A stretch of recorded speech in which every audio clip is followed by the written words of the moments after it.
Welcome to Shukla study point. आप सभी का स्वागत है आपके अपने YouTube channel Shukla study point में। मैं शिवम शुक्ला आप सभी दोस्तों का हार्दिक स्वागत करता हूं। आज के वीडियो के माध्यम से हम लोग चर्चा करेंगे हिंदी साहित्य द्वितीय प्रश्न पत्र के बारे में। बीए के 6 सेमेस्टर में अगर आप हैं और हिंदी आपका सब्जेक्ट है तो आपको 2 पेपर देने होते हैं। पहला पेपर आप लोगों ने भाषा विज्ञान हिंदी भाषा और देवनागरी लिपि वाला आपने पढ़ा होगा, इससे पहले मैंने मॉडल पेपर दिया है उसका भी, ठीक है। और जो दूसरा पेपर होता है बीए 6 सेमेस्टर में हिंदी साहित्य का, उसका नाम होता है लोक साहित्य और लोक संस्कृति। लोक माने होता है जनता, पब्लिक, तो जनता का साहित्य और जनता की संस्कृति जो जनता के बीच से ही निकलती है और जनता के बीच में ही रहती है। एक ऐसे साहित्य के बारे में चर्चा करना होता है, इसमें एक ऐसी संस्कृति के बारे में चर्चा करना होता है जिसका कोई नाम, जिसका कोई व्यवस्थित क्रम, जिसका कोई अता पता भी नहीं होता लेखक का, ऐसी लोकगीतों के बारे में और ऐसे जो आम जनता की चीज़ें होती हैं उनके बारे में, या जो अनौपचारिक रूप से होती हैं उनके बारे में हमको अध्ययन करना है। कोई एक प्रकार से व्यवस्थित क्रम नहीं होता है किसी भी चीज़ का। लोक साहित्य की बात करेंगे, ये एक प्रकार से अलग अलग क्षेत्र पे, अलग अलग जगहों पे अलग अलग गीत हो सकते हैं, अलग अलग धर्म में, अलग अलग ऋतुओं में, अलग अलग मौसम में, अलग अलग जगहों पर तमाम प्रकार के अलग अलग गीत, अलग अलग कथाएं, अलग अलग जो है नाट्य किए जाते हैं। उन्हीं सभी के बारे में बेसिकली हमको पढ़ना है। आइए जानने का प्रयास करते हैं कि पिछले बार कई विश्वविद्यालय में जो क्वेश्चंस पूछे गए वो कहाँ से पूछे गए, कैसे क्वेश्चंस आए हैं, और ये 2025-26 की परीक्षा में ये क्वेश्चंस बहुत ही महत्वपूर्ण होंगे। लिखना कैसे, सब कुछ आपको बताऊंगा, बहुत ही बारीकी के साथ समझने का प्रयास रहेगा। लिखित मॉडल पेपर है, यह ध्यान रखेंगे, जिसमें हम अति लघु उत्तरीय, लघु उत्तरीय और दीर्घ उत्तरीय टाइप के प्रश्नों के बारे में बहुत ही विधिवत तरीके से जानने वाले हैं। बीए 6 सेमेस्टर का महा मैराथन क्लास भी आप समझ लीजिए यही है। आइए जानने का प्रयास करते हैं। छोटे प्रश्न भी इसमें हैं, बड़े प्रश्न भी हैं।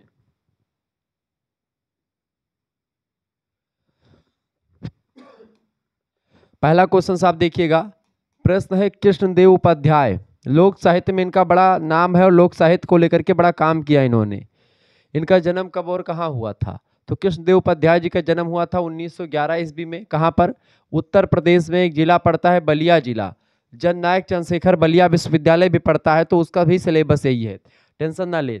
तो उत्तर प्रदेश के बलिया जिले के बैरिया तहसील में, बैरिया तहसील, यहाँ पर तहसील में सोनबरसा नामक गांव में इनका जन्म हुआ था कृष्णदेव उपाध्याय जी का। यह बात ध्यान रखेंगे। यही सिलेबस बेसिकली सभी विश्वविद्यालयों में, चाहे डीडीयू यूनिवर्सिटी गोरखपुर की हो, चाहे राम मनोहर लोहिया अवध विश्वविद्यालय हो, वीर बहादुर सिंह पूर्वांचल विश्वविद्यालय हो, महात्मा गांधी काशी विद्यापीठ हो, जननायक चंद्रशेखर बलिया विश्वविद्यालय हो, या फिर आपका सिद्धार्थ यूनिवर्सिटी कपिलवस्तु हो, या फिर चौधरी चरण सिंह मेरठ विश्वविद्यालय हो, या इसके अलावा आपका छत्रपति साहू जी महाराज कानपुर विश्वविद्यालय हो, या एमजे पीआरयू बरेली हो, रोहिलखंड यूनिवर्सिटी जिसको कहते हैं, या फिर बुंदेलखंड यूनिवर्सिटी झांसी हो, डॉक्टर भीमराव अम्बेडकर आगरा विश्वविद्यालय हो, या ऐसे कोई भी विश्वविद्यालय हो, सभी में मासा कुंभरी, Raja Mahendra Pratap state university, professor Rajju Bhaiya, यहाँ तक कि लखनऊ वगैरह विश्वविद्यालय भी ये चीज़ें आपको पढ़नी पड़ती हैं, ठीक है। तो ऐसे कई विश्वविद्यालय जिनका नाम मैं नहीं ले पा रहा हूँ उन सभी में यही चीज़ें आती हैं, तो बिल्कुल घबराएं ना। अगला क्वेश्चन आ चुका है, पंडित राम नरेश त्रिपाठी का जन्म कब और कहाँ हुआ था? इन्होंने भी बड़ा काम किया है। पंडित राम नरेश त्रिपाठी का जन्म 1889 ईस्वी में हुआ था, ध्यान रखेंगे। अगला क्वेश्चन, फाग गीत क्या होता है? फगुआ जिसको कहते हैं, फाग या फगुआ। अभी आप लोगों ने होली मनाई होगी खूब धूमधाम से। होली में खूब रंग गुलाल जो है, होलिया में उड़े है गुलाल। तो ये जो गुलाल उलाल गा करके जो गाना गाया जाता है कि भाई जो है होली खेले रघुबीरा, अवध में होली खेले रघुबीरा, ये सब जो गाना गाया जाता है, यही सब गाना फगुआ के रूप में आता है। फगुआ में डेढ़ताल, चौताल ये सब गाया जाता है, फगुआ होता है, ठीक है। तो होली के अवसर पर गाए जाने वाले गीत को फाग गीत या देहाती भाषा में फगुआ कहा जाता है। होली हिंदुओं का प्रमुख त्यौहार है, लिखेंगे यही सब। इस त्यौहार के मानने के पीछे पौराणिक कथा है। जिस आदर्श और निष्ठा को बनाए रखने के लिए यह त्यौहार मनाया जाता है, वह आदर्श और उद्देश्य आज इस त्यौहार में नहीं है। परंतु इतना तो सत्य है कि वसंत ऋतु के आगमन के साथ होली का रंग लोगों पर चढ़ने लगता है।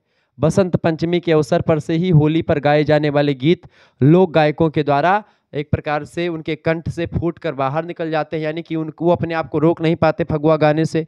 बसंत ऋतु लगते ही आप देखते फगुआ का सिलसिला आगे बढ़ता है। यह फाल्गुन मास की पूर्णिमा तिथि को होली मनाई जाती है। फाल्गुन महीने की पूर्णिमा तिथि को क्या मनाया जाता है? होली का त्योहार मनाया जाता है। होली मनाने के पीछे एक प्रकार से बसंत जो कृष्ण भगवान और राधा जी थे, उन्होंने भी एक दूसरे को गुलाल और रंग लगाया था। राम जी ने जो है माता सीता के साथ होली अयोध्या में मनाई। ठीक है, तो इस तरीके से आप देखते हैं होली मनाने के पीछे लोगों ने रंगों के साथ, गुलाल के साथ एक दूसरे की होली मनाई। लेकिन होली जो होलिका दहन होता है, आप लोगों ने सुना होगा, वो हिरण्यकश्यपु नाम का एक राक्षस था।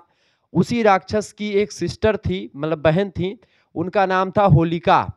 वो होलिका जो थी उनका, और एक जो है हिरण्यकश्यप का लड़का था, उसका नाम था प्रहलाद। आप सभी को पता नाम होगा। ठीक है, तो उसी भक्त प्रहलाद से रिलेटेड है ये पूरी कहानी। भक्त प्रहलाद को हिरण्यकश्यप मारना चाहता, चूंकि हिरण्यकश्यप खुद को भगवान सिद्ध कर देता है, लेकिन वह एक प्रकार से भगवान होता नहीं है। उसको बहुत सारे आशीर्वाद मिल जाते हैं। उसको आशीर्वाद मिल जाता है कि भाई ना दिन में मरेगा, ना रात में मरेगा, ना उसको आसमान में कहीं पर कोई मार सकता है, ना जमीन पर मार सकता है, ना उसको सुबह में ना शाम में, ठीक है, ना वो जानवर से मरेगा ना मनुष्य से मरेगा। तो वो अपने आप को अमर समझने लगता है। लेकिन एक प्रकार से शरीर अमर नहीं होता, आत्मा अजर अमर होती है। नयनम छिदन शस्त्राणी नयनम दहति पावकः न चैनम क्लेदयन्ति आपो ना शोषयत मारुतः। आत्मा अजर अमर और अविनाशी है, शस्त्र भेद नहीं सकते, वायु उसको सुखा नहीं सकती या उड़ा नहीं सकती, जल उसको डुबो नहीं सकता, ठीक है, और इस तरह अग्नि जला नहीं सकती। तो ये चीजें केवल आत्मा के साथ है, ये शरीर के साथ नहीं। शरीर तो एक चोला है, ये एक प्रकार से चला जाएगा। ठीक है, निर्भय स्वागत करो मृत्यु का, मृत्यु एक है विश्राम स्थल। मृत्यु से कभी भी घबराना नहीं चाहिए। हिरण्यकश्यपु अपने आप को अमर समझने लगा। प्रहलाद को लगातार, प्रहलाद चूंकि था वो श्रीमन नारायण नारायण बचपन से ही करता आ रहा था। वो जहाँ पर जाता वहीं पर भगवान का नाम सुमिरन करने लगता था। ऐसे में एक प्रकार से हिरण्यकश्यपु को ये लगने लगा कि अगर हमारा बच्चा ही, हमारा लड़का ही जो है हमारा जो है कहना सुना नहीं मानेगा, तो हमारे जो राज्य के लोग हैं वो क्यों मानेंगे। तो उसने क्या किया, इसको तमाम यातनाएं दी, इसको नदी घाटियों में फिकवा दिया, इसको एक प्रकार से बहुत प्रताड़नाएं दी। फिर क्या हुआ, होलिका ने कहा इसको आरी से कटवाने का प्रयास, मतलब सब कुछ कर लिया लेकिन कुछ हुआ नहीं प्रहलाद जी का। फिर जो है होलिका एक दिन आई, उसी समय होली का दिन था। ठीक है, फाल्गुन महीने की जो है पूर्णिमा थी। ठीक है, फाल्गुन मास की पूर्णिमा की तिथि को होलिका कहती है। उससे एक दिन पहले कि जो है हम जो है इसको अग्नि में लेकर के बैठ जाएंगे और हमको वरदान प्राप्त है। होलिका को चूंकि वरदान प्राप्त था कि वो अग्नि से नहीं जलेगी, ब्रह्मा जी ने वरदान दिया था। ठीक है, लेकिन जब भी वरदान का दुरुपयोग किया जाता है तो वरदान निष्फल होने लगते हैं। ठीक है, चाहे वो किसी भी प्रकार का वरदान ना हो, क्यों ना हो। तो ऐसे में प्रहलाद जी को लेकर के वो गोद में बैठ जाती है और अग्नि लगा दी जाती है। तो वो होलिका जिसको वरदान था कि नहीं जलेगी, उसके हाड़ मास सब जल जाते हैं उसी होलिका में, मतलब उसी एक प्रकार से अग्नि में होलिका पूरा जल करके खाक हो जाती है, भस्म हो जाती है। लेकिन भक्त प्रहलाद जो है वो ज्यों का त्यों उसी अग्नि में बैठा रहता है। और इस तरीके से बेटा ये होलिका दहन की कथा। और उसके बाद में फिर होली इसी दिन मनाई जाती है, उसके एक दिन बाद सुबह मॉर्निंग में। ठीक है, तो ये होली के पीछे, और इसी होली के दिन ढोलक और मजीरा लेकर के, केहू के हाथ ढोलक सो है केहू के हाथ मजीरा, होली खेरे रघुबीरा अवध में होली खेरे रघुबीरा। इस तरीके से गाना गा करके लोग झूमते हुए, होली मनाते हुए, अबीर रंग की बौछार करते हुए एक दूसरे के गले मिलते हुए चले जाते हैं। ये होता है होली, और इसी दिन गाया जाता है फगुआ फाग गीत। अगला क्वेश्चन देखिए, नल दमयंती, हीर रांझा, ऐसे तमाम प्रकार की लोक कथाएं प्रचलित हैं। नल दमयंती की प्रेम कथाएं भी हैं। ब्रज प्रदेश में नल दमयंती की लोक कथाएं अनेक नामों से प्रचलित हैं। कहीं इसे ढोला कहा जाता है तो कहीं इसे नल पुराण कहा जाता है। नल दमयंती की कथा का उत्तर भाग वस्तुतः ढोला मारू की कथा है, जो मूलतः राजस्थान में प्रचलित है। ढोला मारू र दूहा ये राजस्थान के लोकगीत में शामिल है। ठीक है, ब्रज प्रदेश में गाए जाने वाला ढोला एक विस्तृत लोक गाथा है, जिसमें नल दमयंती के कथानक के साथ साथ ढोला मारू की कथा भी सम्मिलित है। यानी नल और दमयंती की कथा के साथ ही साथ किसका, ढोला और मारू नाम के दो लोगों की एक प्रकार से कहानी है। उनके कथानक को लोक गाथाओं के रूप में लोग गाते हैं और एक प्रकार से लोग जो है एंजॉय करते हैं। इस तरीके से नल दमयंती एक लोक गाथा है ये। ठीक है, आगे देखते। लोक गाथा एक होता है लोरिकायन। लोरिकायन भी एक लोक गाथा। तो ये भी प्रश्न आपसे पूछा जाता है, क्या है भैया लोक गाथा, क्या है लोरिकायन। देखिए, लोक गाथा, लोक गीत, लोक कथा, ये सब लोक साहित्य के ही पार्ट हैं। ठीक है, लोरिक लोक प्रचलित एक साहसी वीर पुरुष के जीवन से संबंधित वीर कथात्मक लोक गाथा। ये लोरिक नाम का एक व्यक्ति है, वीर पुरुष है, उसी के जीवन से संबंधित उसी की वीरता का वर्णन इसमें किया जाता है। लोक मतानुसार यानी लोगों के कहने के अनुसार लोरिक नामक व्यक्ति का बड़ा भाई, उसका नाम था समरू।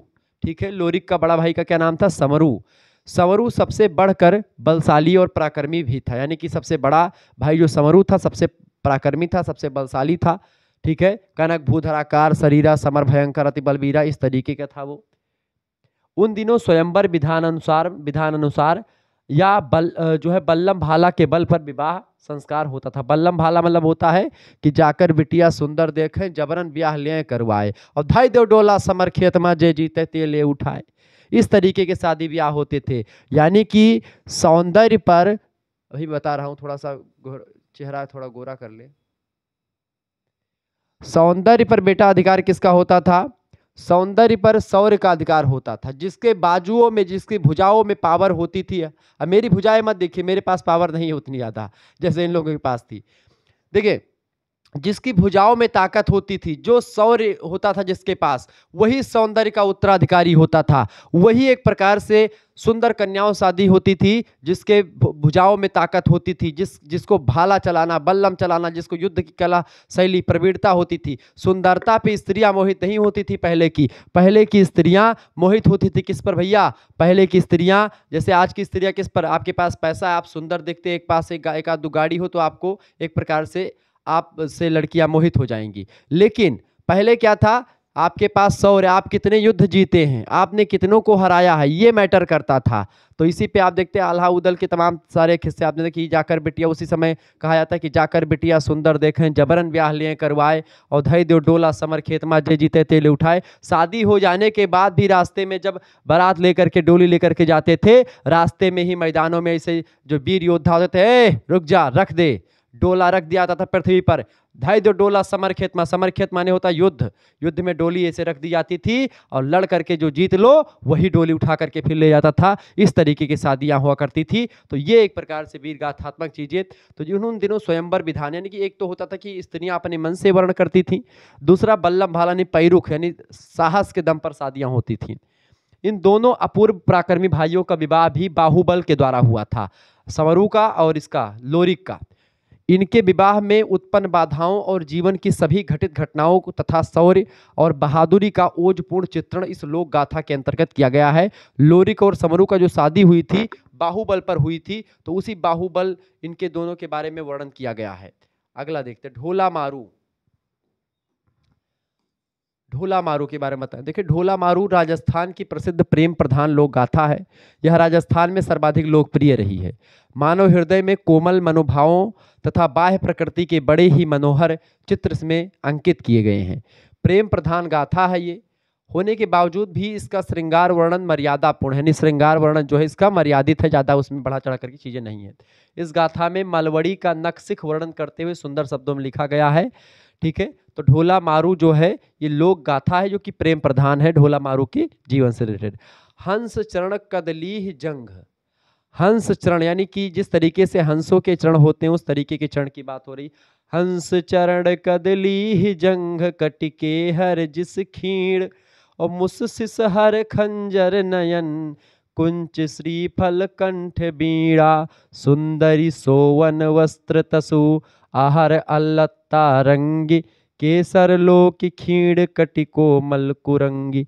इस तरीके से स्त्रियों के नखसिक वर्णन का मतलब होता है उनके अंगों का, एक एक अंगों का वर्णन करना ही नखसिक वर्णन कहा जाता था। रीतिकाल के कवियों ने नखसिक वर्णन खूब किया है। आप बिहारी लाल को देखेंगे, आप घनानंद को देखेंगे, आप रीतिकालीन अधिकतर कवियों को देखेंगे तो नखसिक वर्णन खूब दबा के मिलता है। नखसिक वर्णन में एक प्रकार से हंस चरण कदलीह जंग कटि केहर जिस खीण मुस सिसहर खंजन नयन, यानी स्त्रियों की तुलना किससे? खंजन की भांति उनके नयन हैं, ठीक है। उनकी जो चाल, स्त्रियों की चाल की तुलना किससे की थी? गजगामिनी। गज माने होता है हाथी। हाथी जिस तरीके से मस्त होकर के चलती है, धीरे धीरे मस्त मौला हाथी, इसी तरीके से स्त्रियों की चाल की तुलना करी गई है। ये रेशमी जुल्फें या शरबती आंखें, ये जो आंखें होती हैं वो रेशम के मतलब की आंखें जो है शरबती टाइप की, थोड़ा सा नशीली टाइप की आंखें होती है, तिरछे नयन, ठीक, कहते हैं कि नयनों से गोली मारें, तमाम गाने बने होंगे बॉलीवुड में। तो ये आंखें, ये जो है होंठ, जैसे मूंगे के समान होंठ की बड़ी एक प्रकार से बातें बताई जाती है कि स्त्रियों के होंठ मूंगे के समान लाल होते हैं, ठीक है। द ट्रू ब्यूटी नाम का इंग्लिश में पाठ है, उसमें भी इसका वर्णन किया गया है बड़े ही जबरदस्त तरीके से। तो कहीं ना कहीं पे आप देखते हैं स्त्रियों के अंगों का वर्णन प्रकृति के चीजों को ध्यान में रख करके किया जाता है। जीव जंतु, जैसे कहते हैं कि तुम्हारे नयन किसके समान है? मृग के समान है, मृग नयनी हो तुम, ठीक है। अगर कह दो किसी की तुम्हारे नयन जानवर के समान है तो चिढ़ जाएगी, लेकिन आप बोलो कि तुम्हारे जो है बाल इस तरीके, तो ऐसे आप कहीं ना कहीं पे आप देखेंगे कि ये चीजें जो होती, नक्सिक वर्णन जो किया गया है वो बड़ी ही मर्यादित किया गया है। ऐसे अंगों का वर्णन नहीं किया गया है जो अंग समाज में मर्यादा के खिलाफ जाते हैं। तो ढोला मारू दोहा, ढोला मारू जो लोक गाथा है, लोकगीत है, वो इस तरीके से। अगला है सोहर गीत। सोहर गीत जब जन्म होता है लड़का का तब गाया जाता है।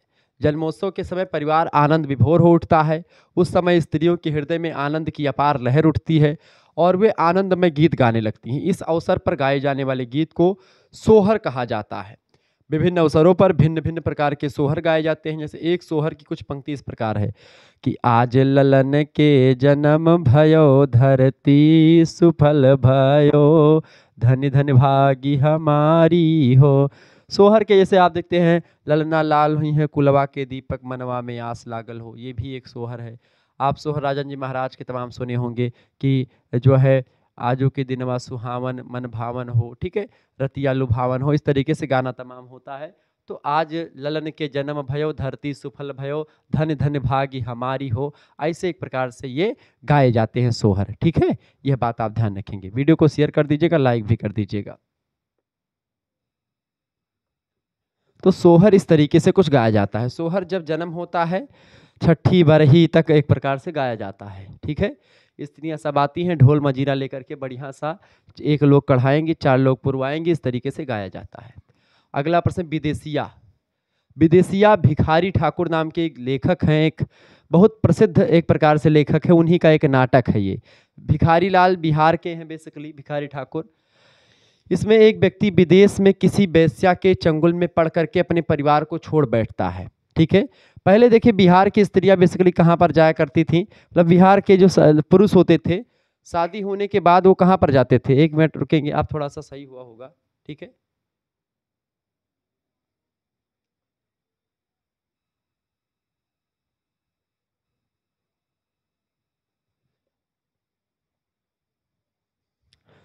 तो बिहार के जो बच्चे, मतलब बिहार के जो पुरुष होते थे प्रायः वो नौकरी के लिए बाहर जाते थे। और बिहार के लोग कहाँ पर, या तो बनारस आते थे, बगल का शहर है, और बनारस ना जाकर के तो कभी कभी पश्चिम बंगाल में एक शहर पड़ता है कलकत्ता, तो कलकत्ता में चले जाते थे। तो गाना आपने सुना होगा कि सड़िया लई हो बलम कलकतिया, कलकतिया माने कलकत्ता की साड़ी लेके आना। या फिर स्त्रियां गाना गाती थी कि भाई बनारसी साड़ी लेकर आना, सिल्क वाली, रेशम सिल्क, रेशमी सिल्क साड़ी लेके आना, ठीक है। ये 2 टाइप के शहरों में बिहार के पुरुष जाया करते थे। तो भिखारी ठाकुर का जो नाटक है ये बेसिकली ये नाटक है कि एक व्यक्ति है, उसकी शादी होती है घर पे, लेकिन वह एक प्रकार से पैसा कमाने के लिए बाहर जाता है। क्योंकि केवल एक प्रकार से पैसे से सब कुछ होता है बेटा, तो पैसा कमाना भी जरूरी है। तो पैसा कमाने के लिए बाहर जाता है व्यक्ति, विदेश जाता है, लेकिन विदेश में जाता पैसा भी कमाता है और एक वेश्या के चंगुल में वो फंस जाता है। क्योंकि वेश्याएं सुंदर होती हैं और सुंदरता जो होती है पुरुषों को मोहित कर लेती है। तो ऐसे में ये एक प्रकार से वो सुंदरता के चंगुल में जकड़ जाता है और अपने परिवार को खो बैठता है या छोड़ बैठता है, यानी परिवार को छोड़, परिवार के जो मोह था उसको खत्म कर दिया। उसके प्रदेश चले जाने पर नवपरिणीता माने होता है जो नई नई भी शादी हुई थी, नई नवेली शादी हुई थी और उस पत्नी को छोड़ करके प्रदेश गया है। वह पत्नी एक प्रकार से उसी पति के भरोसे आई थी कि हमें पति का सुख मिलेगा, पति का प्रेम मिलेगा, और वह पति जो है प्रदेश में बैठा हुआ किसी वेश्या से इश्क लड़ा रहा है। और अब तो इसकी पत्नी यहाँ पर तो ऐसे है, माता पिता भी उसके आश्रय बैठे थे कि भैया गए हैं, हुआ पैसा भेजी हैं, तब जो है यहाँ चाउर खरीदा जे, बढ़िया मंसूरी सांभा खावा जे, लेकिन उस सांभा मंसूरी खाए बदा नहीं हुआ और नवपरिणीता जो स्त्री है वो विरह के में एकदम से व्याकुल है, जो कि उसकी भी नई नई शादी हुई है। वो अपनी मना स्थिति का बड़ा ही मार्मिक वर्णन जो है एक प्रकार से करती इन पंक्तियों के माध्यम से। पत्नी फूट फूट कर रोते हुए बटोही सी कहती है। बटोही मतलब क्या होता है? जो प्रदेश जाने के लिए उत्सुक होता है, ऐसा व्यक्ति जो प्रदेश आता जाता रहता है, उससे कहती है कि गोड़ तोर लागी रामा। क्या कहती? गोड़ माने होता है पैर पकड़ ली तुहार, रामा एक टाइटल होता है अवधी और बिहार में गाने का, जैसे कि रामा लगा करके हम लोग जैसे दोहों को चौपाई में भी कन्वर्ट कर देते हैं, तो रामा एक टाइटल होता है, बेसिकली लगा दिया जाता है। तो गोड़ तोर लागी रामा भैया बनी जरवा से। बंजारा माने जो पति हमारा चला गया है, वो एक मतलब कि जो जाने वाला है, प्रदेश जाने वाला है कोई व्यक्ति, तो उससे संदेश पहुंचाने के लिए कि उससे बोल देना कि तुम्हारी पत्नी का ये हाल है, इस तरीके से वो रो करके गा गा करके कहती है। तो ये पहले होता था। तो गोड़ तोर लागी रामा भैया बनी जरवा से, हमारी बिनय सुन ले हो रे बटोहिया। बटोही से कहती कि हमारी बिनय सुन ले हो रे बटोहिया, जो तुम जइबो रामा पूर्वी बनिजिया से। जो तुम पूर्वी बजरिया या बंजिया से जहाँ जाना है, जहाँ पर हो गया है वहाँ से जाओगे, तो हमारे सनेस ले जाहु रे बटोहिया, कि हमारा सनेस, सनेस माने होता संदेश, हमारा भी मैसेज जो है उस तक पहुंचा देना, या हमारा भी संदेश उसको बता देना। आज का ऐसा नहीं है कि चुक से इसे बाजार पति गवा है, भर से इसमें भेजी व्हाट्सएप पे कि लौकी की सब्जी आज बने, लौकी लिहा है वो बढ़िया नहीं, जो है लौकी का पकौड़ी बनने वाली है, बेसन और लौकी ले आना, और उधर से लौकी बेसन लेके कि पति पहुंच गया। ऐसे नहीं होता था पहले, एक एक महीने तक चिट्ठी, ना कोई संदेश, जाने वो कौन सा देश जहाँ तुम चले गए, इस तरीके से गाने गाए जाते थे। ठीक है, तो ये चीज़ एक प्रकार से पहली थी। तो ये विदेशिया जो है, ऐसे विदेशिया एक नाटक है जो कि भिखारी ठाकुर का है, बहुत ही फेमस है। अगला क्वेश्चन आप देखेंगे, लोक कथा। देखिए, लोक कथाएं वैदिक काल, उपनिषद काल, पुराण काल से ही चलती आ रही हैं।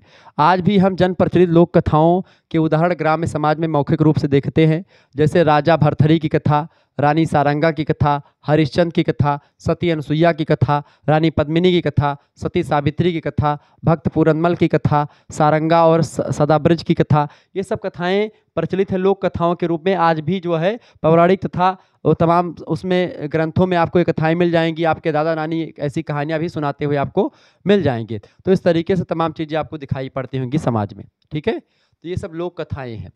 ऋतु संबंधी किन्हीं दो गीतों का उल्लेख कीजिए। देखिए, ऋतु संबंधी गीतों में जैसे कजरी हो गया, जिसको कजली भी कहते हैं, मलार, झूला, होरी, चैता, बारहमासा, ऐसे गीत गाए जाते हैं। तो ये सब जो है ऋतु संबंधी गीत है। ऐसे ऑब्जेक्ट अति लघु उत्तरीय में प्रश्न आपसे पूछता है, ये सब ध्यान रखें, बहुत ही बारीकी के साथ मैं आपको बता रहा हूँ, किसी प्रकार कोई टेंशन आपको नहीं लेना है। अगला प्रश्न, लोकगीत के प्रमुख रूपों का उल्लेख कीजिए अथवा लोकगीतों के दो प्रकार बताएं। देखिए, लोकगीत अनेक रूप होते, लोकगीत कई प्रकार के होते। पहला है ऋतु संबंधी गीत, दूसरा व्रत संबंधी गीत। व्रत तमाम रहती महिलाएं उसमें भी गाती हैं, ऋतु संबंधी गीत भी होता है, कृषि संबंधी गीत भी होता है, देवी देवताओं के गीत होता है।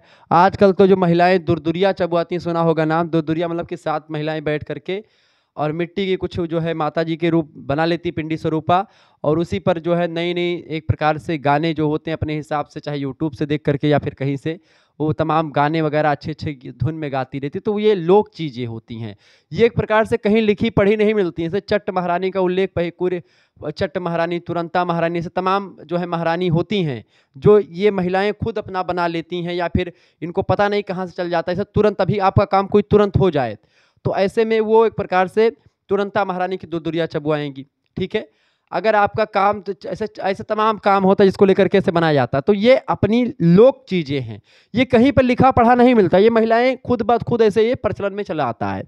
ठीक है, तो वो सब गीत भी इसमें आते हैं। प्रश्न अगला है, पौराणिक कथा का अभिप्राय क्या है। पौराणिक माने होता है जो पुराणों में लिखे हैं, आख्यानों में लिखे हैं। पौराणिक आख्यानों को पौराणिक कथा के अंतर्गत रख सकते हैं। पौराणिक कथाओं की पृष्ठभूमि धर्म गाथाओं से पूर्व की है। पौराणिक कथाओं में महाभारत, कृष्ण, राम, शिव के 24 अवतारों का प्रसंग जो है ये सब आता है। कीर्तनिया के संबंध में अपने विचार दीजिए, कीर्तनिया क्या है। कीर्तनिया, देखिए, यह नृत्य प्रधान लोक नाट्य है। क्या है कीर्तनिया? कीर्तनिया एक लोक नाट्य है जहाँ पर नृत्य किया जाता है, कीर्तन टाइप का। मिथिला जनपद का धार्मिक नाट्य है। अन्य लोक नाटकों की भांति यह भी धार्मिक भावना से उत्प्रोत है, जिसमें कीर्तन भगवत स्मरण के रूप में किया जाता है। और कीर्तन में क्या होता है, आरती लेकर के, आरती की थाली लेकर के जो एक पुरुष होता है महिला का रूप धारण करता है, ढोलक मजीरा बजता है। आप देखते हैं कभी कभी भगहर नाम की एक पूजा होती गांव के काली माता के स्थान पर, तो वहाँ पर कीर्तन होता है। तो कीर्तनिया में क्या होता है, ये गाता रहता है, एक दो व्यक्ति बैठ करके कुछ मजीरा बजाते रहते हैं, कुछ ढोलक बजाते हैं, कुछ हारमोनिया बजाते हैं, और एक व्यक्ति होता है साड़ी पहन करके डांस नृत्य करता है। एक दो व्यक्ति जो है लोटा लेकर के बैठते हैं, जो कि जिनके सर पर माता जी आती हैं। ऐसे तमाम चीज़ें होती। तो फिर वो जो है नृत्य करता है, वो ना डांस करता है, ऐसे थाली लेकर के ऐसे ऐसे गर गर गर गर घुमाता है ऐसे, ठीक है, और कपूरा हाथ पे से जला देता है। मतलब इस तरीके की तमाम प्रकार की चीज़ें होती हैं माँ दुर्गा को लेकर के। ऐसे तमाम घटनाएं अलग अलग जगहों पर अलग अलग प्रचलित होती हैं ऐसी चीज़ें, ठीक है। अगला प्रश्न, किसी लोक विश्वास का उल्लेख कीजिए। देखिए जादू टोना एक लोक विश्वास है, जनता विश्वास करती है इसमें किसी एरिया की। कुछ लोग नहीं विश्वास करते, कुछ लोग करते हैं, जो ज़्यादा पढ़ लेते जादू टोना में विश्वास नहीं करते हैं, लेकिन टोना गाँव वगैरह में टोना वोना भी झरवाते हैं लोग। कुछ लोग टोना झाड़ने वाले होते हैं, कुछ लोग टोना मारने वाले होते हैं। मारने वाले टोना जो होते हैं बड़े खतरनाक होते हैं। तबीयत खराब हो जाएगी, पेट आपका खराब हो जाएगा, तबीयत आपकी जो है दवा कितना भी खाओगे अच्छी नहीं होगी, तो टोना कोई मार दिया होता है, ठीक है। तो फिर उसको झाड़ता कोई दूसरा व्यक्ति जो उसको खत्म करने वाला होता है। टोना मारता कोई अलग है, टोना झाड़ता कोई अलग है, ठीक है। झाड़ फूंक हो गया, शकुन अपशगुन हो गया, ये सब लोग विश्वास होते कि भाई जो है मंगर बुध उत्तर दिश काला, मंगर और बुधवार को उत्तर में यात्रा नहीं करनी चाहिए, उत्तर को नहीं जाना चाहिए। इस तरीके तमाम चीज़ें होती हैं, ठीक है। नज़र लग गई तो उसको झाड़ने के लिए किसी पंडित जी के पास जाते हैं लोग, ठीक है। तो इस पर ग्रामीण जन की गहरी आस्था होती है। तो ये लोक विश्वास होता है। लोक माने जनता का, विश्वास माने मतलब गांव के लोगों का विश्वास है, जनता के लोगों का विश्वास अलग अलग जगहों पर अलग अलग होता है। अगर आपको इसका पीडीएफ प्राप्त करना है या फिर और भी सब्जेक्ट की तैयारी हमसे करनी है, हमारे क्रैश कोर्स में ज्वाइन होना है, तो आप जुड़ सकते हैं। मेरे हिसाब से सभी को पीडीएफ नोट्स वाले ग्रुप में जुड़ना चाहिए, ताकि पीडीएफ नोट्स आपको मिल जाए, उससे आप पढ़िएगा। वीडियो तो देख ही रहे हैं आप, ठीक है। सभी सब्जेक्ट का मिलेगा पीडीएफ नोट। 9161 पर आपको SMS करना है, ठीक है।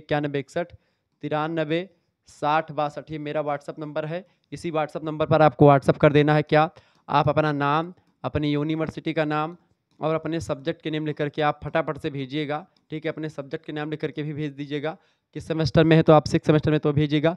इसमें आपको तीनों सब्जेक्ट यानी एक आपका जैसे हिंदी है, हिंदी के साथ आपका हो सकता है संस्कृत हो या जियोग्राफी हो, पॉलिटिकल साइंस हो, सोशियोलॉजी, कोई भी सब्जेक्ट होगा, तो दोनों सब्जेक्ट की आपकी तैयारी हो जाएगी। एक सब्जेक्ट के 2 पेपर होते, पेपर 1 और पेपर 2, तो दोनों पेपर की तैयारी, और इसके भी दोनों पेपर की तैयारी, यानी 4 पेपर की तैयारी ये।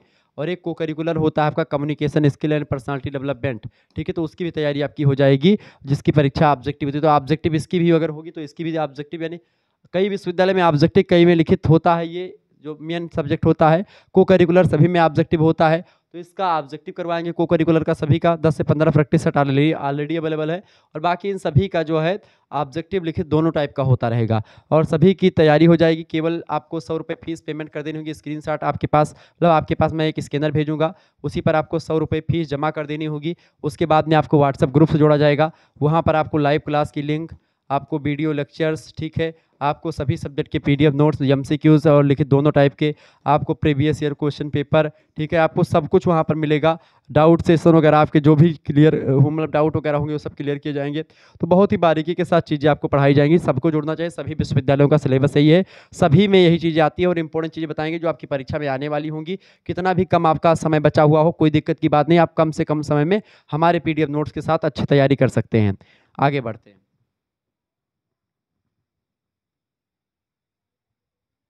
अगला क्वेश्चन आपके स्क्रीन पर आ चुका भैया।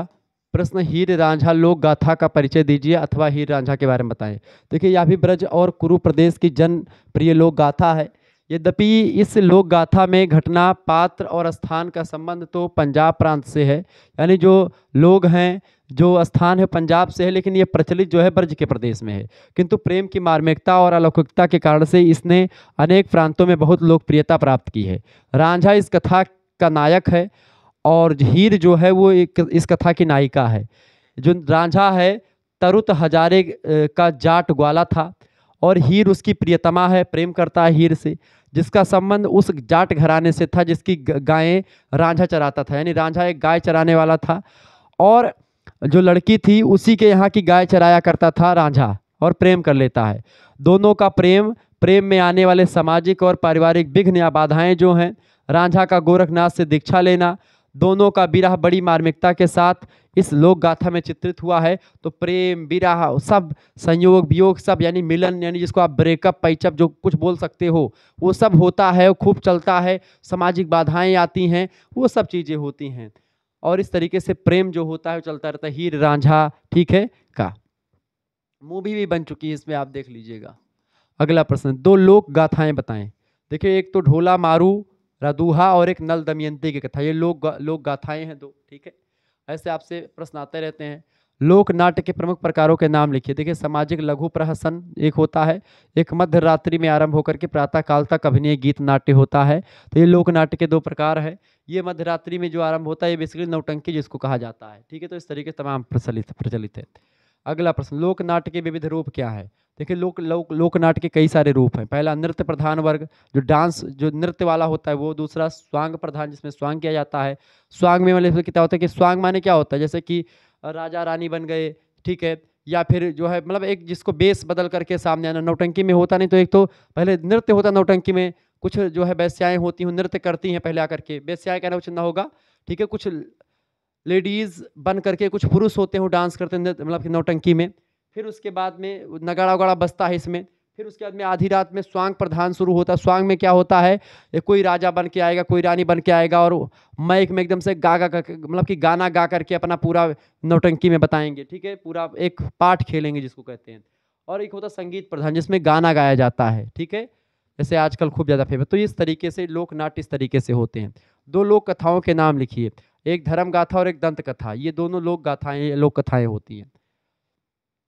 अगला क्वेश्चन आपकी स्क्रीन पर आ चुका है। श्रम गीत के कितने भेद हैं, स्पष्ट कीजिए। देखिए, श्रम गीत कई प्रकार के होते हैं, जैसे कि रोपनी का गीत, रोपनी माने धान बैठाने समय जो गाया जाता है। सोहनी का गीत, जतसार का, जातसार क्या होता है, जब महिलाएं तमाम सारी बैठती हैं और तमाम महिलाएं इकट्ठा होती हैं गांव की। पहले जाता जो होता था, पहले एक घर में होता था, उसको महिलाएं चलाती थीं, उससे गेहूं उसमें डालती थीं और आटा निकलता था उससे। आज चक्की पे पिसा लाओ, वो नहीं होता कि गेहूं जा करके पिसा लाओ। पहले होता था महिलाएं बैठ करके गेहूं पीसती थी खुद, ठीक है, और उससे उनके हाथ मजबूत होता था। उनका प्रसव में उतनी पीड़ा उनको कम होती थी, और जन्म बच्चे जल्दी मतलब कि जो बच्चे को जन्म देते समय वो अपने आप में जन्म दे देती थी, उनको ऑपरेशन विधि नहीं करवानी पड़ती थी, ठीक है, तो नॉर्मल प्रसव हो जाता था। आजकल ऐसी जो है वर्क नहीं हो पा रहा है, इस वजह से महिलाओं में दिक्कत का सामना करना पड़ रहा है। महिलाएं मोटी हो जा रही हैं, तमाम प्रकार की ऐसी जो है चीज़ें आ रही सामने। तो जात सार में क्या होता है, वैसे महिलाएं जब वो जाता चलाती थी, गेहूँ पीसती थी, उस समय गाती थी। प्रमुख लोक वाद्यों का उल्लेख। लोक वाद्य में जैसे कि आपका लोक वाद्य क्या है, पहला लोक वाद्य तो ढोलक है, दूसरा नगाड़ा होता है, मजीरा, हारमोनियम, बांसुरी, सारंगी, ये सब लोक वाद्य हैं, ठीक है, जो जनता के द्वारा बनाए गए हैं और बजाए जाते हैं। ऐसे ढोलक बजाते समय एक चीज़ देखे, एक ताल होता है, धागे नाती ना काधीना, धागे नाती ना काधीना, धागे नाती ना काधीना। इस तरीके से ढोलक पे ताल आती है, ठीक है, मजा आता है ढोलक बजाने में, मैं भी कभी कभी बजाता हूँ। लोक चिकित्सा का अभिप्राय स्पष्ट कीजिए। देखिए, लोक चिकित्सा का तात्पर्य होता है मनुष्यों और पशुओं की व्याधियों का उपचार करना।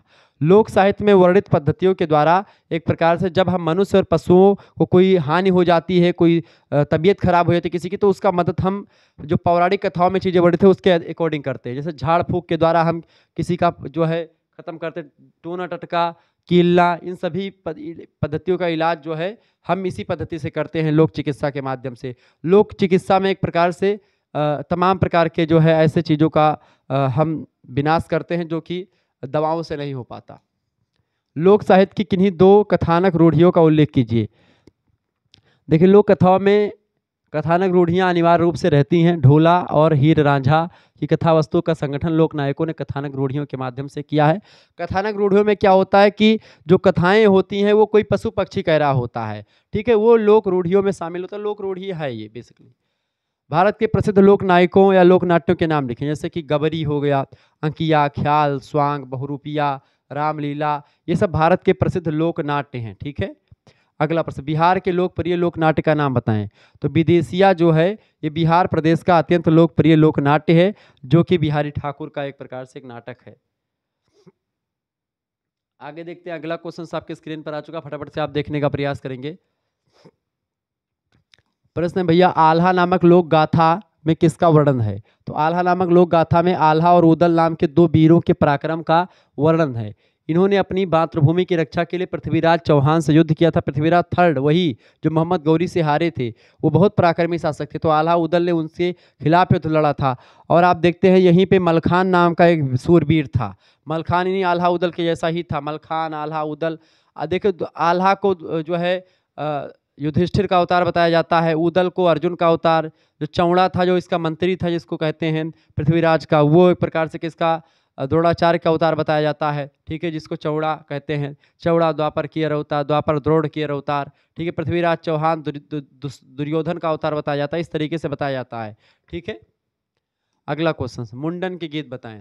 देखिए मुंडन के गीत, तो मलखान जो होता है वह जाता है दिल्ली में, तो दिल्ली में क्या है, एक खंभा है, बहुत बड़ा खंभा है, एक भंवरा नल का नाम का हाथी है। उस हाथी का तो पृथ्वी वहाँ पर शर्त होती है कि जो शादी करेगा दिल्ली में द्वार पूजा कर जिसको करनी है, तो मलखान की शादी पृथ्वीराज चौहान के यहाँ पर तय होती है किस तरीके से, और पूरी लंबी कहानी बताएंगे तो बड़ा लंबा हो जाएगा।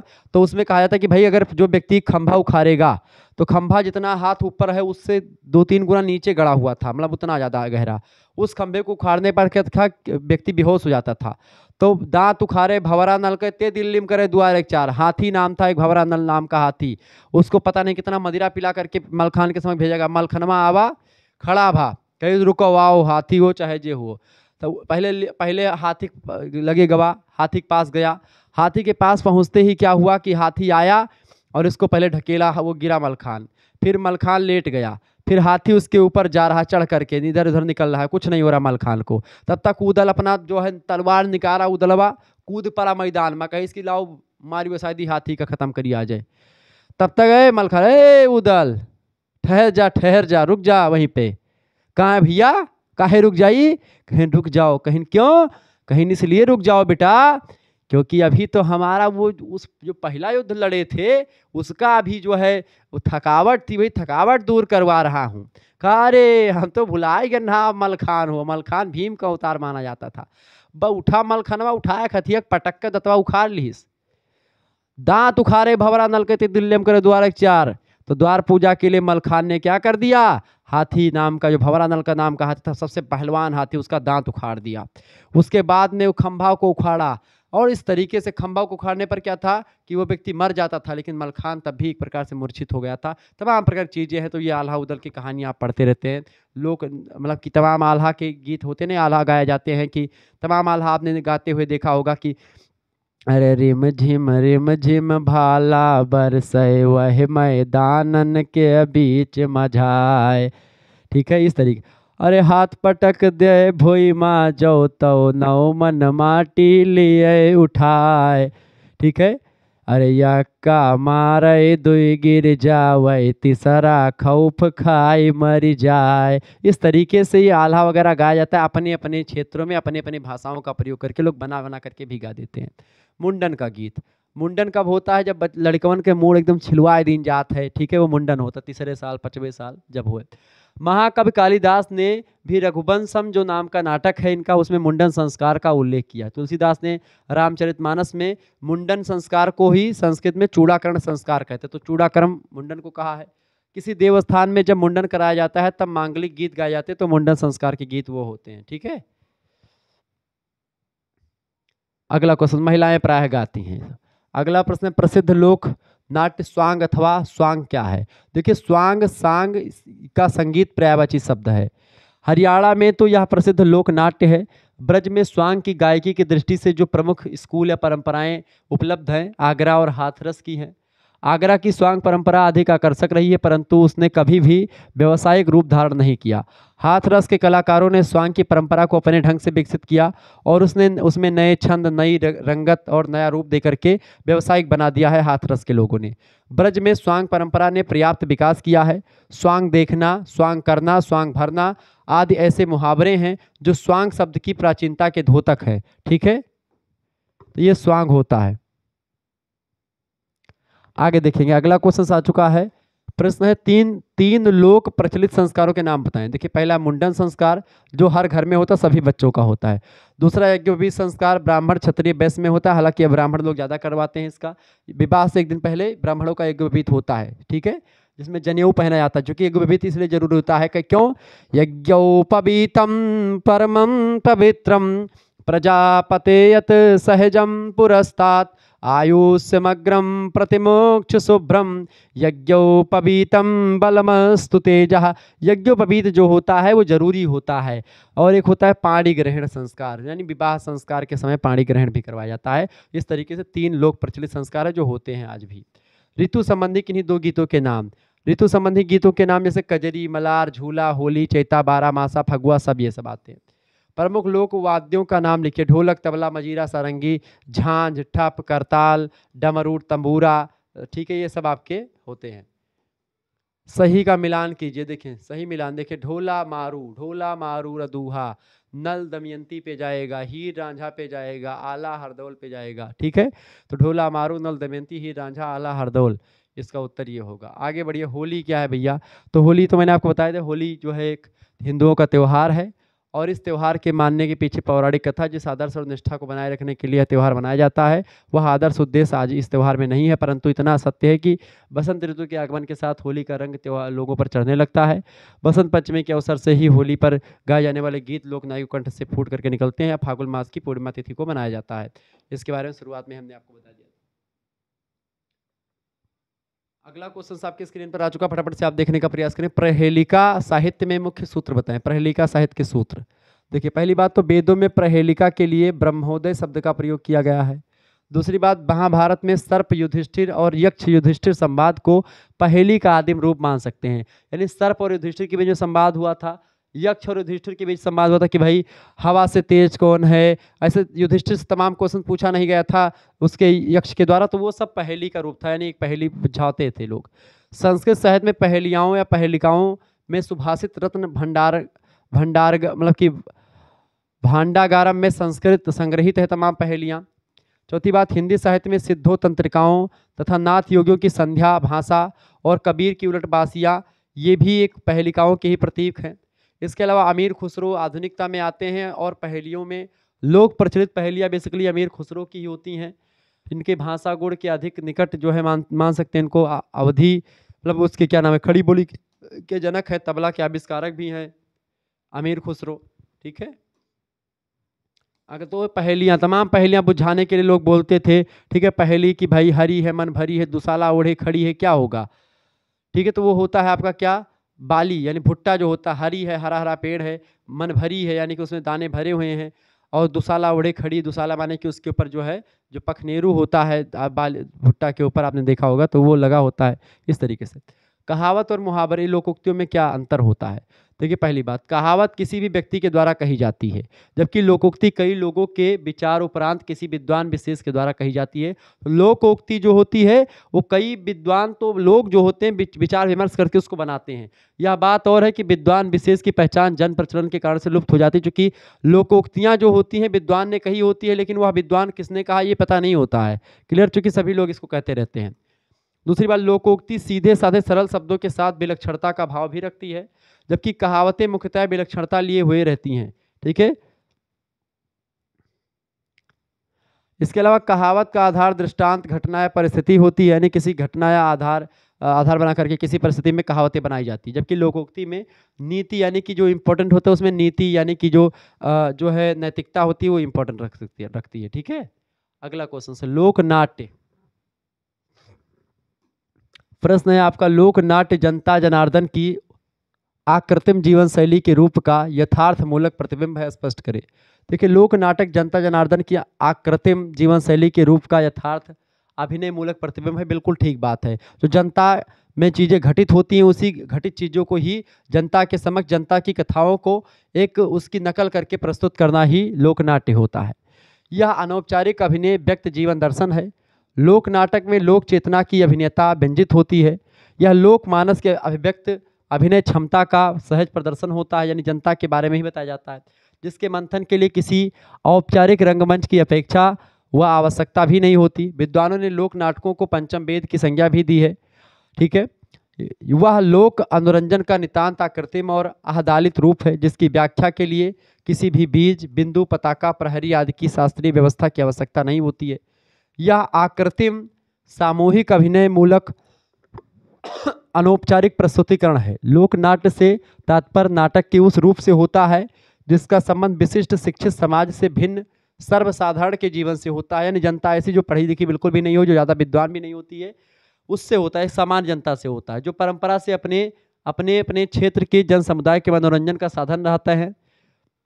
इसका अर्थ यह हुआ कि लोक नाट्य एक ऐसी मनोरंजनात्मक विधा है जो शिक्षित समाज की बौद्धिक चेतना अथवा उनके व्यक्तिक वैचारिक आग्रहों से आक्रांत नहीं होती है, तथा जिसमें अपनी क्षेत्रीय परंपराओं की विशेषताओं तथा आस्थाओं को नाटकीय ढंग से मंच पर प्रस्तुत करने की अद्भुत क्षमता होती है। विद्वान उद्वान को इसमें ध्यान नहीं रखा था, कौन विद्वान है कौन विद्वान नहीं है। इसमें एक प्रकार से जनता जनार्दन की बातें होती हैं, उन्हीं की बातें इसमें कही जाती हैं। ठीक है, ये बात आप ध्यान रखेंगे। यह मंत्री प्रस्तुतिकरण भी नितांत अनौपचारिक है। लोकनाट्य पृथ्वी पुत्र की भावनाओं को समुचित अभिव्यक्ति करते हैं, यानी कि जो जनता की बातें हैं वो जनता तक पहुंचाते हैं। ये लोकनाट्य के माध्यम से जनता को एक टिप्पणी, मतलब एक ज्ञान भी दिया जाता है, एक नैतिकता भी सिखाई जाती है कभी कभी। अगला प्रश्न, जन्म संस्कार पर टिप्पणी कीजिए। देखिए, प्राचीन काल में यह सिद्धांत प्रचलित था कि जन्म के होते समय प्रत्येक व्यक्ति शूद्र होता है। जन्म जायते शूद्रः, यानी जन्म से हर व्यक्ति शूद्र होता है, लेकिन जन्म के बाद जो संस्कार होते हैं वही संस्कार उसको ब्राह्मण, क्षत्रिय और वैश्य बनाते हैं। अतः पूर्ण विकसित आर्य होने के लिए उसका संस्कार परिमार्जन करना आवश्यक होता था। जन्म संस्कार मानव जीवन का प्रारंभिक संस्कार है। अतः जब से बच्चा गर्भ में आता है उससे कुछ ही महीनों पश्चात से कोई न कोई अनुष्ठान प्रारंभ हो जाता है।